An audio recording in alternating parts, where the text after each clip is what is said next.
Hola a todos. En la clase de hoy vamos a ver la distribución de la renta en la economía. Entonces, para empezar, la teoría de la distribución de la renta es una teoría que hace afirmaciones sobre cómo es el mundo, sobre cómo funciona el mundo en un determinado momento de la historia. No está diciendo ni que sea la mejor forma de distribuir la riqueza y la renta, ni que sea la justa. Intenta hacer una descripción del mundo tal como es. Muy bien. Lo segundo, solo para imaginarlo así de forma general, lo que quiere hacer esta teoría es explicar. Imaginemos que estamos en un lugar, hay una persona que tiene tierras y pone unas tierras al cultivo, pero ni tiene con qué cultivarlas, ni tiene fuerza para cultivarlas, es una persona mayor. Hay otra persona que tiene instrumentos y tiene una furgoneta y tiene escaleras para poder cultivar ese campo, pongamos que es un campo de manzanas. Pero luego a su vez necesita trabajadores para cultivar, recoger las manzanas, es decir, que hay tres grupos distintos que uno pone la tierra, el otro pone el capital, los instrumentos necesarios para llevar a cabo sus cultivos, y otras personas ponen a cabo el trabajo. Bueno, la cosa es, luego se cultivan, se recogen las manzanas, se venden, cómo se reparte ese dinero. Eso es lo que está queriendo explicar esta teoría, la distribución de la renta en la economía que se viene a hacer dentro del proceso de producción en las empresas. ¿Cuánto le tocaría a cada cual? Incluso si no se vendieran, si solo se recogieran las manzanas y se repartieran, ¿qué manzanas se llevaría el que ha puesto la tierra? ¿Cuántas el que ha puesto el capital? ¿Y cuántas manzanas se llevaría cada uno de los trabajadores? Esto es lo que quiere explicar. No está diciendo cuál sería el reparto justo, sino cómo se reparte en las economías de mercado actuales. Muy bien, pues seguimos con el ejemplo de la empresa de manzanas, que nos sirve como una metáfora de cualquier empresa del mundo. En esta empresa de manzanas, en este campo de manzanas, hay que decidir cuántos trabajadores se contratan. Entonces, ¿de qué depende que se contrate 1, 2, 3, 50 trabajadores? La empresa de manzanas no está preocupada por cuántos trabajadores contrata. Lo que está preocupada es por organizar bien la empresa y tener sus mayores beneficios vendiendo manzanas. Entonces, de los trabajadores lo que le preocupa es cuánto aportan a la empresa, cuál es su producción en la empresa, en este caso, cuántas manzanas recogen.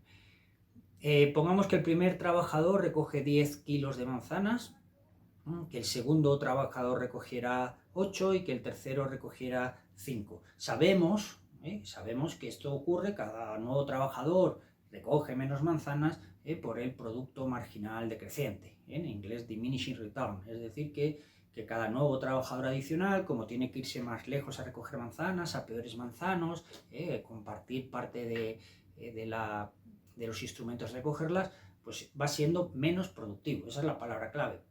¿Cuánto produce cada trabajador? Porque eso es lo único que le interesa a la empresa. El segundo concepto importante es, esas manzanas no solo las que se recojan, sino luego habrá que venderlas. Entonces importa el precio de las manzanas. La empresa no elige el precio de las manzanas, es una empresa entre muchas, y el precio de las manzanas pues lo acepta.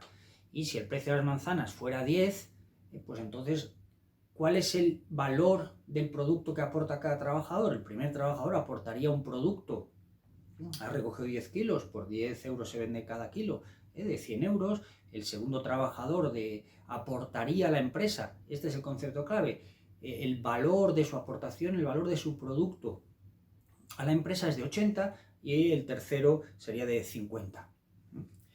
Este es el valor del producto marginal de cada trabajador. Por supuesto, este valor no es constante. Este valor se podría ir a la derecha, aumentar, o ir a la izquierda y disminuir. ¿Por qué podría cambiar? ¿Por qué podría, por ejemplo, aumentar? Pues cada trabajador podría recoger más manzanas, por lo tanto ser más productivo si hay una mejora tecnológica, si cuenta con mejores instrumentos de trabajo. Eso haría que aumentara el valor de su producto marginal. Y por otro lado, si se ponen de moda comer manzanas, sube el precio de las manzanas, pues también. Aunque recogiera las mismas manzanas, sube el valor de su producto marginal. Es decir, o sube el precio de las manzanas o por mejoras tecnológicas recoge más manzanas. Eso hace que el trabajador para la empresa sea más valioso, aporte más, mayor sea el valor de su producción. Y podría ocurrir lo contrario, que se fuera a la izquierda, que bajara el precio de las manzanas o contara con menos instrumentos para trabajar y entonces pues se reduciría el valor de su producción. Bien, pues esto lo tenemos por un lado. En principio, ¿cuál es el comportamiento de la empresa racional? Pues la empresa racional va a contratar a tantos trabajadores siempre que el valor de su producto marginal le compense, por lo tanto sea mayor que el salario que le tiene que pagar. En este caso, si el salario fuera, por ejemplo, de 90, primer trabajador aporta 100, la empresa le tiene que pagar 90, pues lo contrata. Pero si el salario fuera de 90, el segundo trabajador solo aporta 80, pues ya no lo contrataría. Contrataría solo al primero. Ese es el comportamiento básico de una empresa. Contrata a un trabajador si lo que le aporta, el valor de su producción, supera al salario que le tiene que pagar. Si el salario de pronto, por alguna razón, baja a 70, pues el segundo trabajador ya es, desde el punto de la empresa, rentable. Aporta 80, le tiene que pagar 70 y lo contrata. Es decir, que el número de trabajadores que va contratando la empresa pues depende de estas dos cosas. O el salario sigue siendo 90, pero hay una mejora tecnológica y el segundo trabajador de pronto sube su producto marginal y el valor de su producción sube a 95, pues ya, 95 ya pasa a ser un trabajo rentable y la empresa le termina contratando. ¿Vale? Esto es lo que hay detrás de cada empresa cuando contrata o no a un trabajador en cualquier sector económico, de servicios, industrial, agrario. Esta empresa solo nos sirve como metáfora, como si pusiéramos el microscopio en una célula para estudiar el resto de células del organismo. Muy bien, pero por otro lado tenemos los trabajadores. Los trabajadores pues tienen que decidir si trabajan o no trabajan. El comportamiento en general de los trabajadores es si sube el salario, si sube lo que van su recompensa por trabajar, pues pueden querer trabajar más trabajadores. O los mismos trabajadores pueden querer trabajar más horas. Es decir, que hay una relación positiva entre el número de trabajadores que quieren trabajar y el salario que reciben. Si el salario fuera muy bajo, para un salario cero, pues no querría nadie trabajar en ese manzanar, gratis no trabajan. Y para un trabajo muy bajo podrían también no querer trabajar, se van a buscar trabajo a otros cultivos o se van a la playa a ver si encuentran ahí trabajo en los hoteles o en otras actividades. Luego, la cantidad de trabajadores que puedan encontrar las empresas de este manzanar también depende del salario. Para determinados salarios van a querer trabajar y para otros no van a querer trabajar. ¿De qué depende, además del salario, de que la empresa encuentre más o menos trabajadores? Hay otros factores. Es decir, para un mismo salario se pueden encontrar más trabajadores dispuestos allí a ofrecer su trabajo si en ese país hay más natalidad o llegan gente de otros países, hay inmigración. Entonces, pues si hay inmigración y están preparados para hacer ese trabajo, pues aumenta la oferta de trabajo. Y si hay cambios sociales, por ejemplo, cuando se acepta, cuando hay habido un cambio social, una gran revolución a lo largo del siglo XX-XXI, que es la mujer incorporándose a los mercados de trabajo, pues como ese trabajo que antes no hacían las mujeres por normas y convenciones sociales ya pueden trabajar a recoger manzanas, pues aumenta también la oferta de trabajo. Luego la cantidad de trabajadores que puede encontrar la empresa, aparte del salario, que tiene que ofrecer algún salario que a la gente le interese aceptarlo, pues depende de estos dos factores al menos y cualquier otro que haga que haya más trabajadores dispuestos a trabajar o menos. Muy bien, pues el siguiente paso, si juntamos todas estas ideas, al final lo que tenemos es una demanda de trabajadores, que la empresa desea contratar a tantos trabajadores para recoger sus manzanas, y una oferta de trabajadores. Hay X número de trabajadores que están dispuestos a a recoger esas manzanas. Y eso, pues hay un equilibrio, esto se encuentra en algún punto de equilibrio. Hay un equilibrio en que coincide, que la empresa quiere, por ejemplo, contratar a 3 trabajadores y 3 trabajadores quieren trabajar, o la empresa quiere contratar a 10 y 10 quieren contratar para un determinado salario. Y en ese equilibrio se están recogiendo todas las variables que hemos analizado. El precio de las manzanas, la producción que recoge cada trabajador, si hay inmigración, si trabajan o no las mujeres, todo eso está recogido en ese equilibrio. Entonces, en el equilibrio se están cumpliendo dos cosas. Primero, que la cantidad de gente que quiere trabajar es igual a que las empresas quieren contratar, 10 y 10. Y a su vez, el valor de la producción de esos trabajadores que han sido contratados es igual al salario. Es decir, que el salario que están pagando las empresas en ese equilibrio es igual al valor del producto marginal de esos trabajadores. Es decir, porque se tiene que cumplir que la empresa solo contrata a aquellos trabajadores que le aportan una producción mayor que el salario que les paga. Eso sería el equilibrio. Una vez alcanzado ese equilibrio en un mercado, por ejemplo, en este de recolección de manzanas, ese equilibrio puede cambiar. Sabemos que los equilibrios cambian si hay algo que los mueve. Entonces, vamos a ver dos casos. Un caso de ese equilibrio inicial, que trabajan 10 trabajadores y el salario es 90. De pronto ocurre que aparecen en el país, llegan muchas gentes de otros países inmigrantes. Y además se incorpora la mujer toda la vez, mucho más a recoger las manzanas. Pues habría una mayor oferta de trabajadores. Si la demanda no ha cambiado, en el nuevo equilibrio, pues ahora la empresa tiene más posibilidades de negociar. Los nuevos trabajadores que se van incorporando a recoger manzanas son menos productivos, ¿vale? Se está cumpliendo la ley de los rendimientos decrecientes, aportan menos a la empresa y para contratarlos la empresa baja el salario. Luego en el nuevo equilibrio habrá más trabajadores recogiendo las manzanas, pero a un salario menor.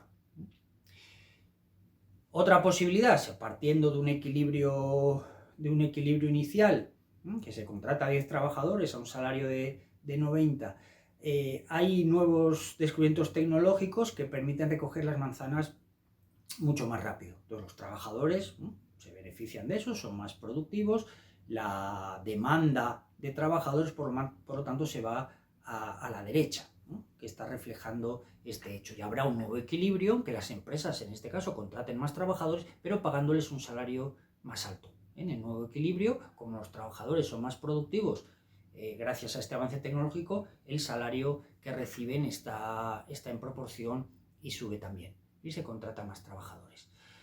Luego, en conclusión, esta teoría de la distribución de la renta dentro de las empresas, pues termina concluyendo, la conclusión veis que viene a ser que los salarios tienen alguna relación muy directa con la producción que aportan los trabajadores a las empresas, la aportación adicional, la producción marginal.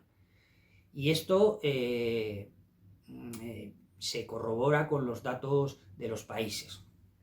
Por ejemplo, si cogemos varios países, en Corea comparamos el aumento de la productividad, de lo más productivos que son los trabajadores, y sus salarios. Pues cogemos Corea, la productividad ha subido 8,5 y los salarios suben 7,9. No es perfecta la correlación, pero hay mucha relación. Los salarios solo suben cuando los trabajadores son más productivos. Eso es lo que está diciendo la teoría.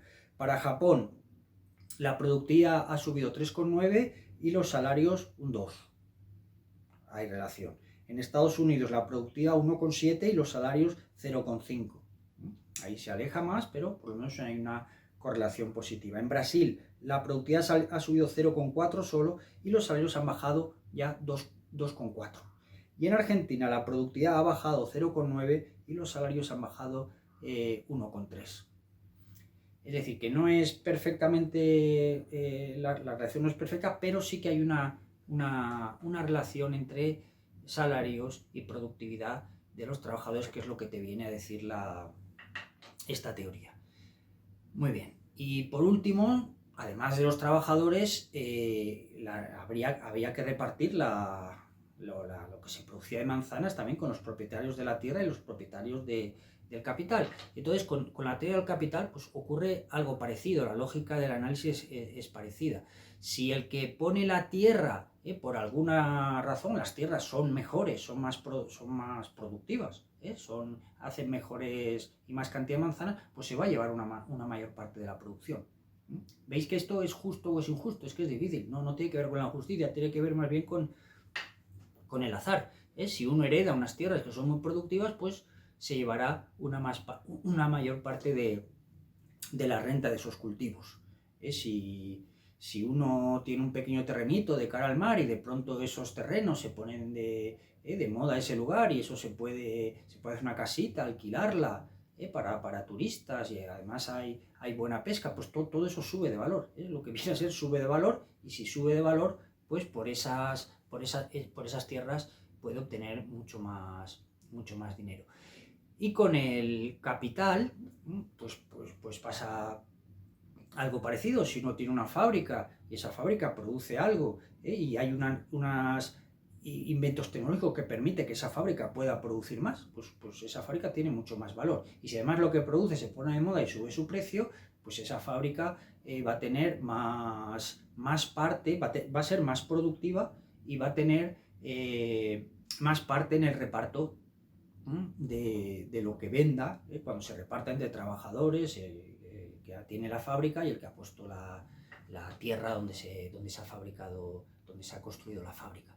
Es decir, que más o menos este sería la lógica profunda de ese reparto, que no tiene tanto que ver con la justicia como con razones a veces del azar de la historia, como son cómo cambia el precio de los productos, que a veces resulta simplemente de cambio en modas y necesidades, o cómo cambie la productividad de cada uno de los factores de producción, que a veces depende de cosas tan azarosas como los nuevos inventos tecnológicos o los cambios en la población.